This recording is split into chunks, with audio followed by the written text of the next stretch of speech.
Assalamualaikum warahmatullahi wabarakatuh. Halo Sobat Manduba, kembali lagi di Obsesi, obrolan seputar edukasi dan informasi.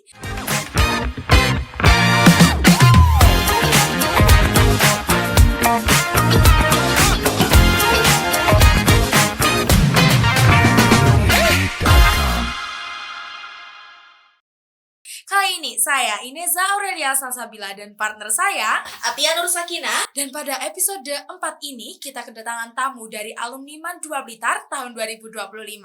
Dan pastinya alumni ini akan menjadi motivasi terutama untuk teman-teman yang sedang berjuang di perguruan tinggi impian. Nah, kalau biasanya anak-anak seumuran kita masih bingung mau kuliah di mana, tamu kita hari ini sudah berhasil melangkah ke luar negeri. Bukan sebarang universitas, tapi universitas ternama yang pastinya jadi keinginan banyak orang, terutama bagi mereka yang ingin memperdalam ilmu agama sekaligus merasakan pengalaman belajar lintas budaya. Keterima di universitas luar negeri tentu bukan hal yang mudah. Ada proses panjang yang harus dilewati, mulai dari persiapan akademik, kemampuan bahasa asing, doa restu orang tua, sampai mental yang kuat untuk hidup jauh dari rumah. Dan semua itu hanya bisa dicapai dengan tekad, kerja keras, dan keyakinan yang besar. Nah, daripada berlama-lama, hari ini kita bakal kupas kisah perjalanan hebat langsung dari narasumbernya. Mari kita sambut Kak Fabian Lois Batistuta. Baik, terima kasih. Halo Sobat Manduba, perkenalkan saya Fabian Lois Batistuta, alumni MAN 2 Blitar, angkatan ke-29. Wah, bagaimana nih kabarnya Kak Fabian? Alhamdulillah kabarnya saat ini tetap baik, sehat, meskipun agak pusing dengan mata pelajaran dari kampus. Kalian sendiri gimana kabarnya? Yang kurang lebih berapa bulan ya? 5 bulan nggak ketemu nih. Gimana nih? Alhamdulillah baik. Alhamdulillah baik. Baik semuanya, alhamdulillah. Ini tadi Kak Fabian kesini memang senggang atau menyempatkan ini ya? Alhamdulillah kalau pagi sampai sore itu saya senggang karena udah jalan berapa ya? 2 minggu ini saya menjadi manusia nokturnal, yaitu karena kehidupan saya belajar itu mulai jam 7 malam sampai jam 12 malam. Itu pun karena dosen-dosen dari universitas saya sudah selesai mengajar di kampus sana. Dan di sana itu khususnya di daerah Timur Tengah, di sini sudah jam segitu, di sana masih habis ashar sampai habis isya. 5 jam jaraknya dari sini. Tapi denger-denger nih ya Kak, katanya sampean itu keterima di 2 universitas. Gimana tuh? Baik, saya akan sedikit cerita ya. Alhamdulillah memang ya benar, saya keterima di 2 universitas Timur Tengah. Yang pertama itu di University of Jordania, dan yang kedua insya Allah masih proses menjalani tes yang kedua, yaitu di University Al-Azhar Kairo Mesir. Itu 2 universitas yang saya tuju di Timur Tengah. Sebelumnya Kak Fabian ini kok bisa Tertarik, memilih. ya, kok bisa sampai luar negeri gitu. Iya. Terus itu kan 2 universitas. Yang Gimana punya cara ternama juga kan? Gimana cara mengatasinya kok bisa sama-sama gimana ya? Sama-sama terdaftar ya kan? Keterima. Oh iya, sama-sama keterima. Amin ya Allah. Amin. Baik, awalnya itu saya tidak punya keinginan untuk ke sana, itu jujurnya. Sebab hal ini merupakan hal yang sangat irtijalan itu apa? Mendadak. Jadi saya itu dulu itu memang punya keinginan, atau bukan keinginan, masih angan-angan untuk bisa ke Al-Azhar. Tapi karena saya anak tunggal, oleh orang tua tidak direstui pada awalnya. Jadi saya lebih mengurungkan niat tersebut lah, manut karepe orang tua gitu. Akhirnya saat masuk ke jenjang kelas 11 atau kelas 2 MA, setelah saya mendekati purna organisasi waktu itu di madrasah ini, itu saya melihat teman-teman saya yang sudah mempersiapkan mulai dari cari tempat les sana sini, bimbingan belajar sana sini. Itu saya merasa iba, iri, karena saya tidak ada progres apapun waktu itu. Iya, teman-teman saya udah mulai bingung dengan, "Fab, aku izin ini, Fab, nanti izin itu, izin." Waduh, kok mereka udah punya ya? Terus saya mau kemana ini? Soalnya saya nggak punya keinginan untuk kuliah di Indonesia, memang seperti itu. Jadi saya keinginannya waktu di akhir kelas 11 itu mau melanjutkan pekerjaan orang tua seperti itu. Tapi suatu ketika bapak itu bilang, "Le, nanti di zamannya sampean yang lebih diajeni atau lebih dihormati itu merupakan kalangan yang minimal lah bisa menyentuh S1." Itu. Akhirnya disitulah saya tergerak. Lah karena saya itu benar-benar persiapan mendadak sekali, mendadak, tidak ada nggak ada angan-angan buat kuliah, itu saya niati untuk kembali menumbuhkan semangat kuliah saya untuk mengikuti SNBP, dan saya tidak punya angan-angan untuk bisa ikut SNBT. Piye ya gitu, membingungkan. Pokok saya PD-nya itu hanya SNBP saja. Di samping itu saya sudah punya keinginan juga untuk mendaftar kuliah di Mesir, di luar negeri, khususnya di Mesir. Tapi saya belum utarakan ke orang tua, hanya saya utarakan di guru BK saja. Akhirnya pada saat itu, singkat cerita, saya daftar SNBP dengan PD-nya hanya menyertakan sertifikat organisasi saya. Tidak ada prestasi apapun, teman-teman. Saya di MAN 2 Blitar ini nggak pernah ikut lomba yang terus menang gitu, alhamdulillah belum. Akhirnya ya udah saya daftarkan. Dan sembari mendaftar itu saya mulai buka suara kepada orang tua. Yang awalnya saya pengen mondok, saya pengen kuliah jauh itu tidak boleh. Waktu itu mulai saya bicarakan secara serius dengan kedua orang tua saya. Dengan dalih bahwasannya saya itu anak sing ngeyelan juga. Jadi saya ngeyel, saya pengen memperbaiki nasib dan nasab keluarga. Jadi saya nggak pengen kuliahnya itu di Indonesia. Ya walaupun universitas yang saya tuju itu kalau di ranking di dunia itu nggak setop UGM, nggak setop UI, tapi entah kenapa saya punya panggilan untuk ke sana gitu. Terpanggil untuk ke sana. Nah, sebelum lanjut, waktu itu setelah menyiapkan segalanya tentang SNBP dan lain sebagainya, sebelum menyiapkan hal itu, alhamdulillahnya saya sama Allah itu dikasih kesempatan untuk dapat berkunjung ke sana. Jadi waktu akhir 2024 saya mendapatkan menang sebuah perlombaan debat Islam di mana yang mengadakan negara Kuwait. Tapi debatnya itu online di Indonesia tetapan. Juara pertama itu mendapatkan haji yang berangkat tahun ini. Terus juara kedua umroh plus Turki, dan juara ketiga itu umroh plus Mesir. Lah, waktu itu memang saya minta untuk Allah itu menunjukkan jalan. Ya Allah, andaikan saya itu pengen benar-benar ke sana, mbok dikasih gambaran dulu lah Mesir itu seperti apa. Akhirnya entah gimana ceritanya itu setelah selang 2 minggu mendapatkan juara 3 itu. Nah, karena saya bingung, waduh, kok aku tiba-tiba dapat juara 3 ya, tapi kok ke Mesir? Ya udahlah, bismillah saya ambil. Tapi untuk umrohnya itu gak saya ambil, mohon maaf itu gak saya ambil. Saya hanya ambil paket Mesirnya. Untuk umrohnya saya berikan ke guru yang membimbing saya, seperti itu. Jadi akhirnya karena umrohnya gak saya ambil, saya hanya ambil paket Mesirnya, saya uangkan, lalu saya kabari keluarga saya yang berada di sana. Ada kakak sepupu saya yang sedang memasuki akhir-akhir S2-nya, studi S2-nya di Azhar Mesir. Saya langsung bilang, "Kak, saya mau ke sana tanggal segini. Itu kira-kira dengan dana segini apakah saya bisa studi kampus sekalian?" gitu. Saya bilang gitu.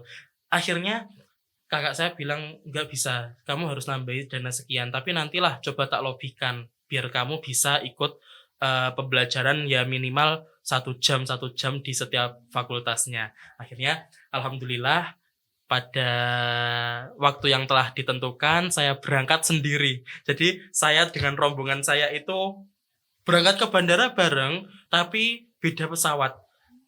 Jadi itu yang udah membuat ya Allah ini saya ke luar negeri sendiri ini nggak kayak cah hilang tak saya bilang gitu. Wah pikiran kacau dan ternyata saya seperti anak hilang beneran.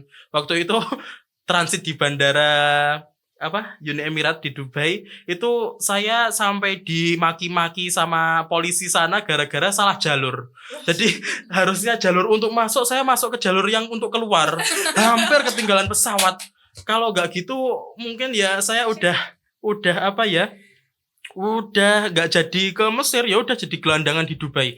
Akhirnya alhamdulillah diselamatkan dan tiba di Mesir langsung disambut oleh kakak saya, diajak ke apartemen beliau karena beliau udah mulai masa penyelesaian tesis dan udah mulai untuk wisuda juga.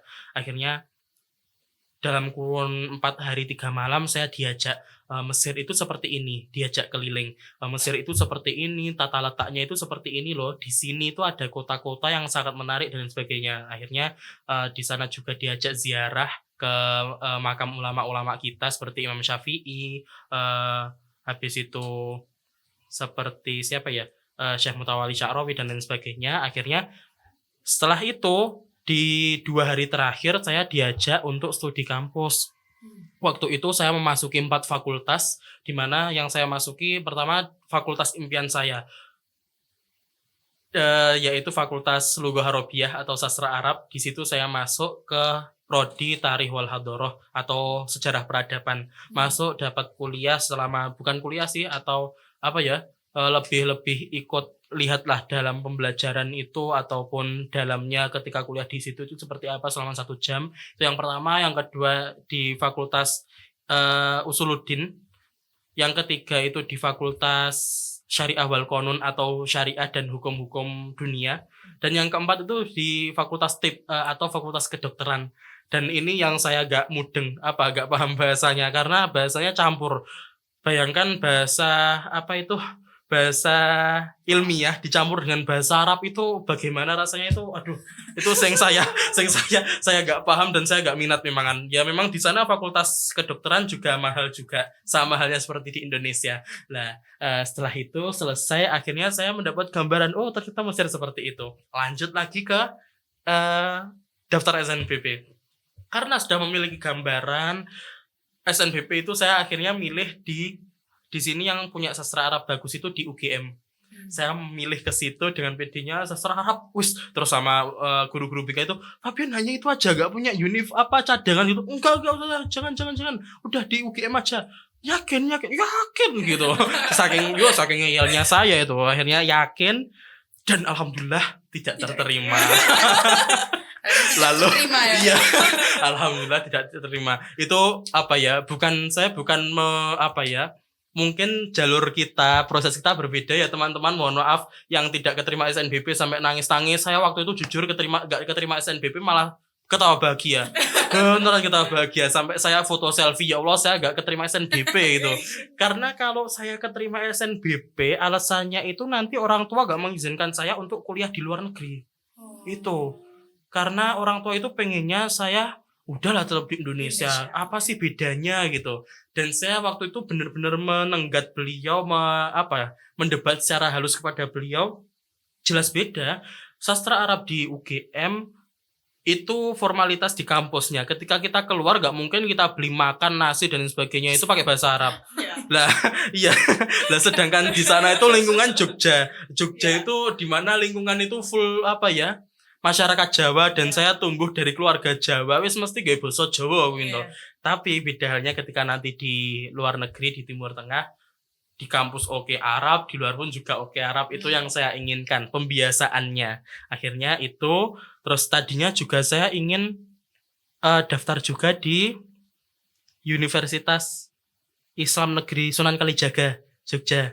Nah, mau masuk ke UIN Suka, tapi saya urungkan juga dan pilihan terakhir itu waktu itu juga ingin masuk ke ISI Surakarta karena mendalami bakat dalang wayang kulit dan tari saya. Akhirnya juga saya urungkan, enggak lah, rezekinya itu di Azhar, ya udah di Azhar aja. Ya, setelah itu ini nyambung dengan pertanyaan tadi kok katanya bisa keterima di 2 universitas. Itu asalnya di tengah-tengah ini. Jadi waktu Januari 2025 ini saya sama teman saya Asmi Alfa Zuhri Al-Hafid itu ke Bojonegoro, ke suatu lembaga di mana lembaga itu biasa memberangkatkan mahasiswa ke Timur Tengah. Nah, setelah itu waktu itu belum selesai sekolah, teman-teman. Waktu itu masih diberi dispensasi oleh Bapak Kepala Sekolah. Akhirnya setelah 1 bulan di sana, teman saya memutuskan untuk pindah lembaga, yaitu di Paris ini, di Kediri, dan saya tetap lanjut di sana karena di sini juga dalam waktu ujian tahap ujian kelulusan, dan ternyata juga bareng di sana itu sedang ujian tahap pertama, tes tulis. Jadi saya lebih mementingkan yang di sini, otomatis nggak bisa ikut yang ke sana. Akhirnya saya bilang ke para asatid, para guru-guru saya yang di sana, Ustadz, saya tetap melanjutkan ke Mesir tapi ikut gelombang 2, nggak bisa ikut gelombang pertama karena saya sedang ujian juga di sana. Ya udah pulang aja dulu, katanya digitukan. Ya udah, akhirnya saya relakan itu, terus saya ujian. Nah, sembari ujian itu saya kepikiran kayak mengisi kekosongan. Udah bayangan dulu, aduh, setelah ini tuh nggak ada kegiatan lagi, mau kenapa, organisasi sudah selesai, terus habis itu sekolah juga mau selesai, udah gak bingung apa-apa. Terus akhirnya bilanglah ke kakak saya tadi, Kak, kira-kira selain Mesir itu ada nggak universitas yang membuka pendaftaran awal juga, tapi yang bisa beasiswa biar gak bayar. Sebab kalau sebenarnya ya, kalau di lembaga saya itu juga bisa memberangkatkan ke Jordan, akan tetapi gak ada beasiswa, jadi full biaya sendiri. Akhirnya saya cari yang beasiswa, ternyata dicarikan kakak saya sebelum beliau pulang, terdapat beasiswa dari Kementerian Agama dan Pendidikan Jordania. Setelah itu saya langsung bilang udah saya daftar aja. Akhirnya persyaratannya itu hanya 3 waktu itu, maksudnya persyaratan dalam bentuk surat itu masih ijazah, terus habis itu SKCK sama paspor. Nah, karena ijazah saya belum ada, akhirnya saya menggunakan SKL dulu ya, surat kelulusan. Terus akhirnya saya daftar melalui 2 tes CBT sama tes wawancara. Pengumuman setelah tes itu berapa bulan ya? Ada kalau 1,5 bulan, 2 bulan atau 2 bulan lebih ya itu. Pokok lama sekali. Dan kebetulan waktu itu posisi saya boten di Indonesia, tidak di Indonesia. Alhamdulillah kemarin posisi saya sedang melaksanakan ibadah haji. Lah waktu mau pulang ke Indonesia itu mendapat notif di email itu bahwasanya Ingta Makbula fi Urduniyah, bahwa kamu itu diterima di Jamiah di Universitas of Jordan gitu. Terus itulah baru saya mulai membuka mulut. Itu pun yang pertama saya kabari bukan orang tua. Yang pertama saya kabari itu Ustazah Septa. Oh. Iya, Ustazah Septa. Karena beliau dan Ustazah Melisa waktu itu menanti-nanti, Fabian kapan keterima Mesir? Akhirnya saya punya kabar gembira itu dulu. Akhirnya saya bilang, Ustazah, saya itu punya kabar gembira, yaitu berupa ini. Ya udah, saya tunjukkan ke beliau, dan akhirnya di pos itu. Terus baru saat pamflet itu udah menyebar, orang tua saya baru tahu. Nah itu baru tahu. Terus sama kaget semuanya lah, kaget. Le, kamu keterima le? Kok gak di Mesir, kok di Jordan? Kapan daftarnya? Kapan ininya? Kok gak bilang, kok gak gini? Kamu selama ini daftarnya gimana? Prosesnya gimana? Terus akhirnya ya saya jelaskan gini. Dan terus saya sampean akhirnya ambil yang mana? Terus saya masih belum bisa menjawab. Saya tetap kokoh pengen ke Mesir dulu. Soalnya tahu gak, saya agak mengurungkan diri untuk gak berangkat ke Jordan itu gara-gara terdapat konflik itu loh. Konflik yang waktu itu genosida Palestina terhadap Israel terhadap Palestina yang sedang marak-maraknya. Lah, sedangkan Jordania ke Palestina itu hanya 1 jam. Jadi kakak-kakak kelas saya yang dari lembaga saya itu di sana itu pemandangan setiap harinya katanya rudal. Jadi Yo keren, yo ora keren geng, nggak keren. Wong rudal gimana kerennya ya? Itu iya, setiap hari suara bom itu selalu terdengar, tangisan anak-anak, bahkan kabarnya kota aman, salah satu ibu kota di Jordania itu sudah dipenuhi oleh masyarakat Palestina. Jadi warga Palestina itu semua mengungsi ke Jordan semuanya. Ya setelah ada kabar itu orang tua saya udah sama sekali wes gak ridho lah. Mosok berangkat pamitan untuk among-among nyowo. Apa sih? Untuk berangkat pamitnya kuliah, pulang datangnya jenazah, astagfirullahaladzim. Alhamdulillah. Ya itu yang dibayangkan orang tua saya. Akhirnya enggak, ya udah wes diantepi dulu lah yang Mesir itu. Akhirnya gitulah. Akhirnya saya terus lanjut. Akhirnya saya mengikuti tes pertama, yaitu tes tulis sama tes wawancara. Itu untuk yang Mesir, dan sekarang sedang melaksanakan daurah takhili atau daurah takhili itu bisa dikatakan seperti matrikulasi bahasa. Bukan, maaf. Itu namanya daurah lughah. Yang daurah takhili itu konon kabarnya itu mapel kuliah 1 semester itu dirangkum dalam waktu 40 hari. Dan itu akan diujikan untuk penyetaraan ijazah. Itu yang sedang saya rasakan momennya sekarang itu. Bayangkan waktu mapel setengah tahun itu dirangkum dalam 40 hari. Itu. Dan itulah mungkin ya teman-teman bahwasanya mengira cari beasiswa itu enak, cari bisa kuliah di sana itu tak. Ternyata setelah saya mendalami itu gak seenak yang kami bayangkan dulu. Kami bayangannya lulusan Azhar tuh keren dan gini bisa masuk aja udah keren. Tidak.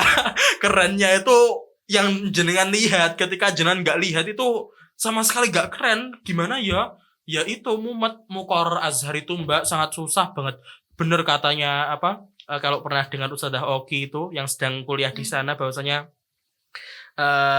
sangat-sangat susah. Ya memang benar. Beliau yang posisinya udah jadi mahasiswa ya. Kami aja yang belum, itu aja mempelajari bahan ajarannya itu yang tebalnya 300 halaman itu. Itu kalau kita hafalkan jelas gak selesai. Harus kita pahami. Lah untuk hal memahami aja kita sampai kebawa mimpi itu. Saking sulitnya itu, saking ya Allah nanti dan mimpi belajar.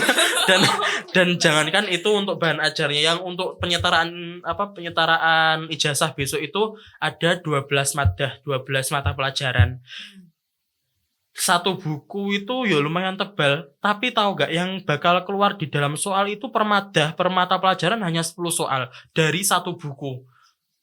Bisa bayangkan kita nyarinya jawaban yang mana ya ini? Udah gak kau bernyontoh itu Mbak, beneran.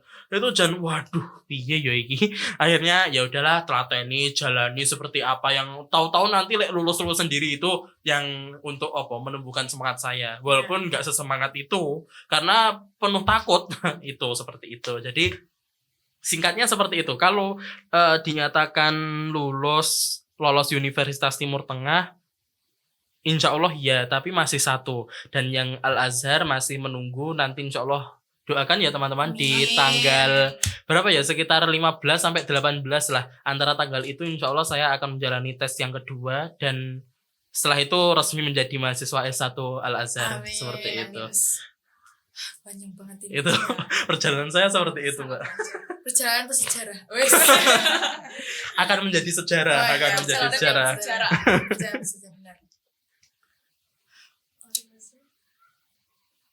Kenapa kok kan tadi kan katanya belum niat banget untuk kuliah, terus tiba-tiba kuliahnya nggak di Indonesia.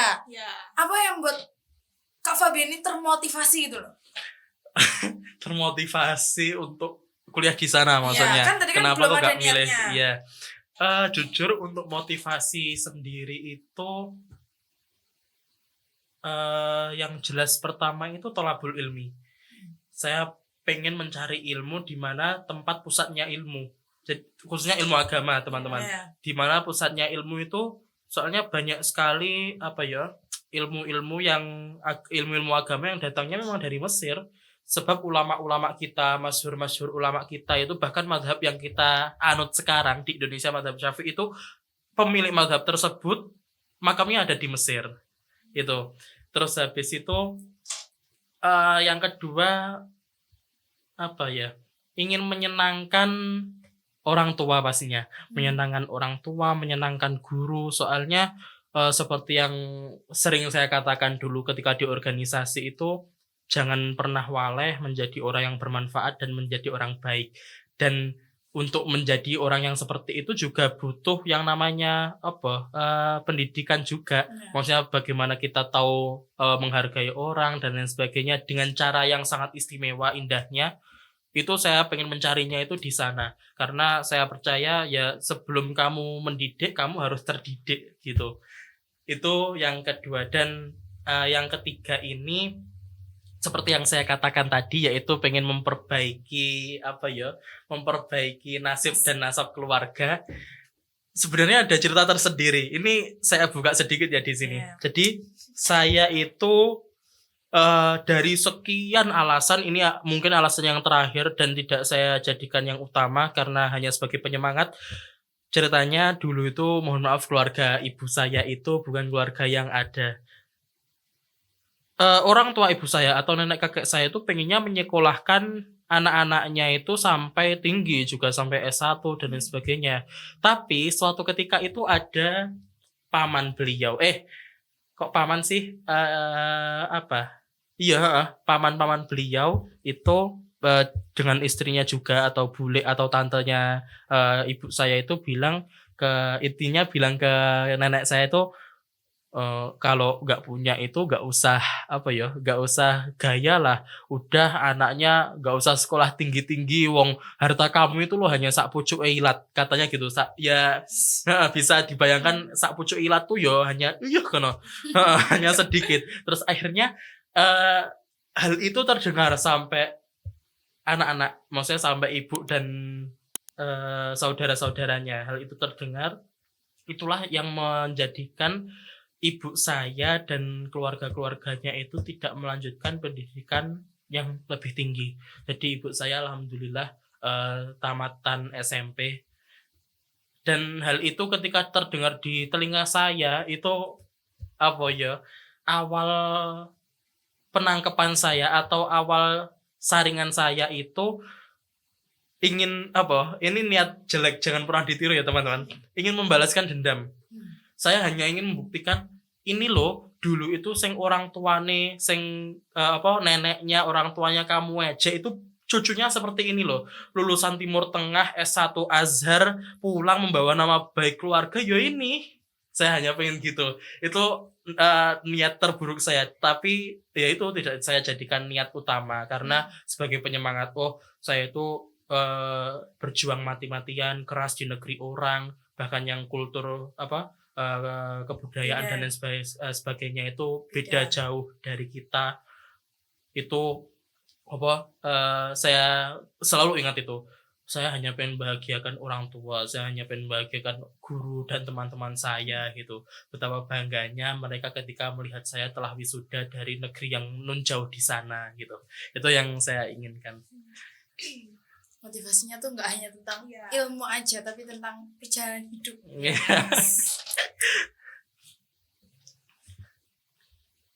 Sekarang lagi kesibukan apa ini, Kak Fabian?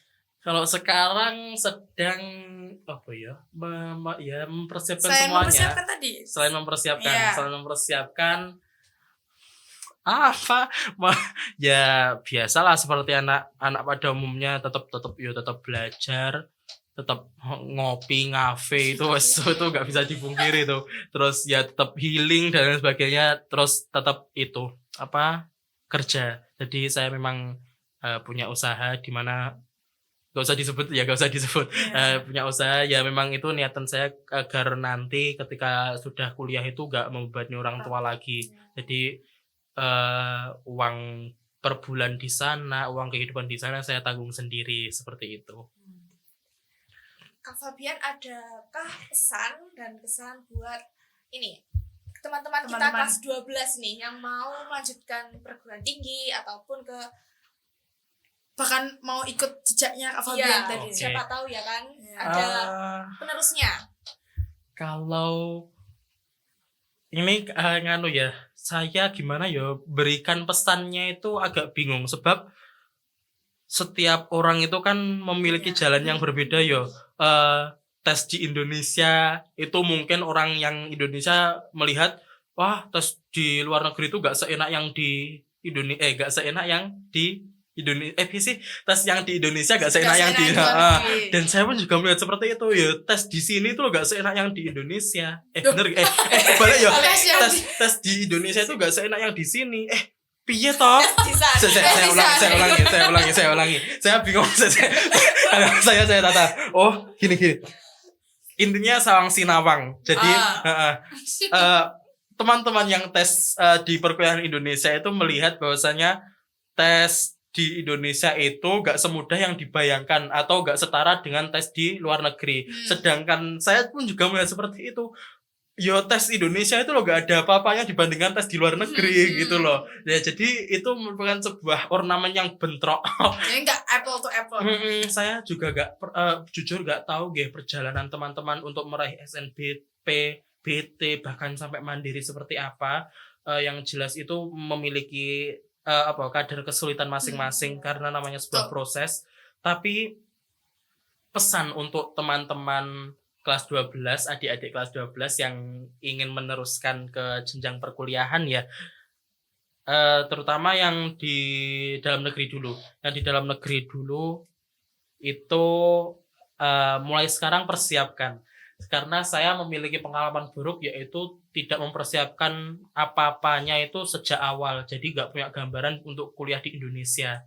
Mulai sekarang persiapkan. Entah bagaimanapun hasilnya, tetap persiapkan semuanya aja. Sebab keterima gak keterima itu bukan hal yang bukan hal yang rugi. Karena kamu tetap dapat ilmu gitu. Ya, yang penting itu ilmunya, bukan keterimanya itu. Tetap persiapkan itu. Ya, terus jangan pernah berhenti untuk upgrade diri. Terus asah, terus andekan kurang paham kejar terus. Jangan menunggu baiknya mood. Harus dilatih dari sekarang karena nanti kehidupan setelah ini tuh kalau kita hanya di zona nyaman aja gak bakal jadi apa-apa gitu. Terus untuk yang teman-teman kuliah di luar negeri, khususnya mungkin di Al-Azhar, saya hanya kasih penyemangat salah sendiri memilih Azhar. Ya mau gak mau tanggung akibatnya, itu penyemangat saya. Tapi dari dua proses ini muaranya jangan pernah waleh berproses. Ya itu, kalau sekali saja kita waleh berproses, maka maka jalan kita juga akan berhenti di situ karena hidup ini isinya itu proses perjalanan. Bahkan dulu itu dengar kata Ustadz Haji Anang Santoso, Waka Kurikulum Man 2 Blitar, hidup itu jalani aja seperti mengalirnya air. Tapi saya juga berpikir mengalirnya air itu gak semudah yang kita bayangkan. Kadang harus tertatap batu, harus turun seperti air terjun, dan pastinya di bawah itu juga terbentur.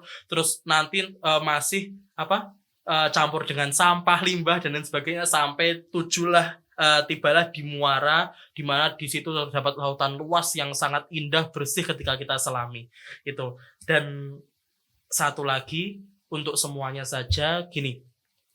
Sepiro rekasamu, semono uga derajatmu. Seberapa besar prosesmu, segitu pula derajat yang kamu miliki. Maka mimpi itu gratis teman-teman. Pilihlah mimpi yang paling tinggi dengan proses yang paling tinggi agar kamu mendapatkan derajat yang paling tinggi. Kira-kira itu. Sangat panjang banget.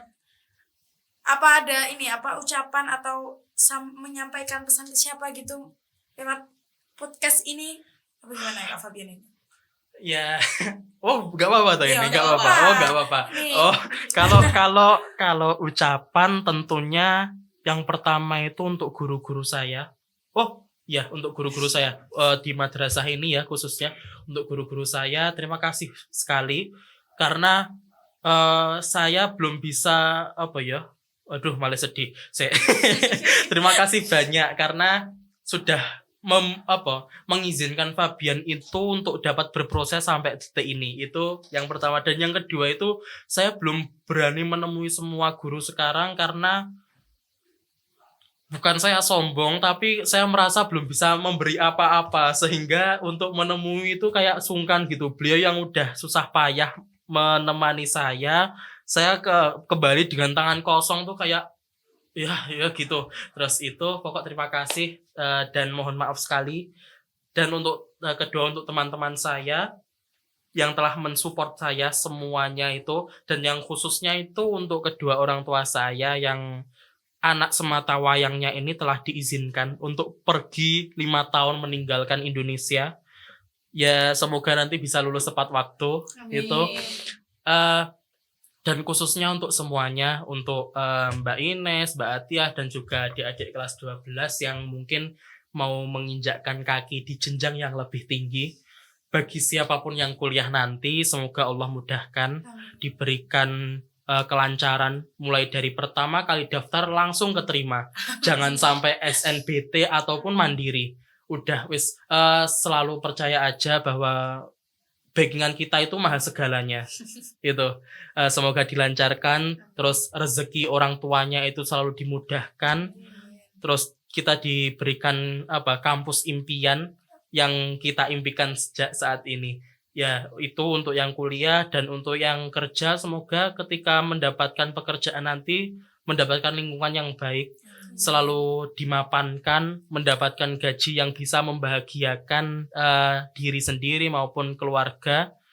Dan khususnya untuk kedua belah pihak ini tadi, yaitu bagaimanapun kondisinya, bagaimanapun pribadinya, dan bagaimanapun hasilnya nanti, semoga tetap menjadi anak yang membanggakan orang tua, membanggakan keluarga, dan orang-orang sekitarnya. Itu saja. Hari yang sangat berkesan banget ini. Ya, lah kok kalian yang sedih? Iya. Karena kelas 12 jadi ada Iya. bingungnya. Oh, ada view-nya jelas itu. Ikut ke pressure apa? Tapi itu tanda keren loh. Kalian bingung berarti kalian berpikir. Oh, iya. Wah, itu motivasi saya itu Kalau dulu. nggak bingung nggak berpikir. Dulu guru-guru BK tuh malah marahi saya gitu loh. Yan kok nggak mikir gimana? Harus bingung. Iya, harus bingung. Itu. Langkah awal berarti ini. Iya, tadi. langkah awal. Awal lu harus bingung. Nggak bingung nggak keren lah.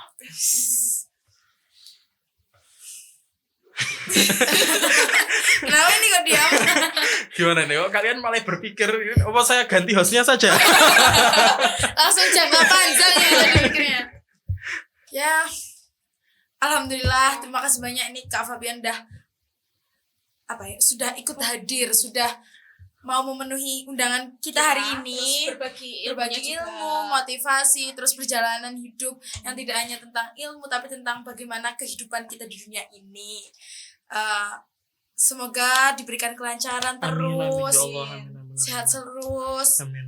bahagia terus, Amin, dan amin. bisa apapun yang sudah diucapkan, apa yang diharapkan tuh Allah kabulkan. Amin ya Allah, amin. Makbulah ya Rabb.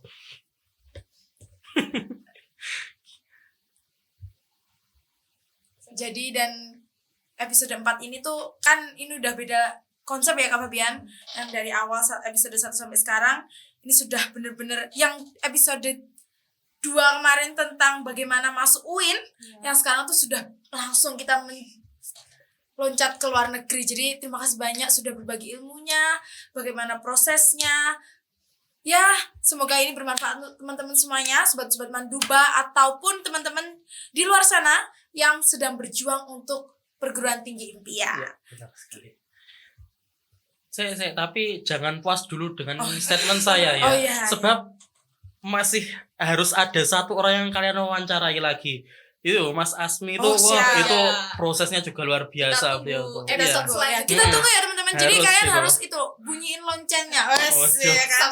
Subscribe. Nah. Terus di-share juga biar kita kan saling tahu gitu informasinya. Jadi Iya. terima kasih banyak Kak Fabian sudah mau hadir di tengah kesibukannya.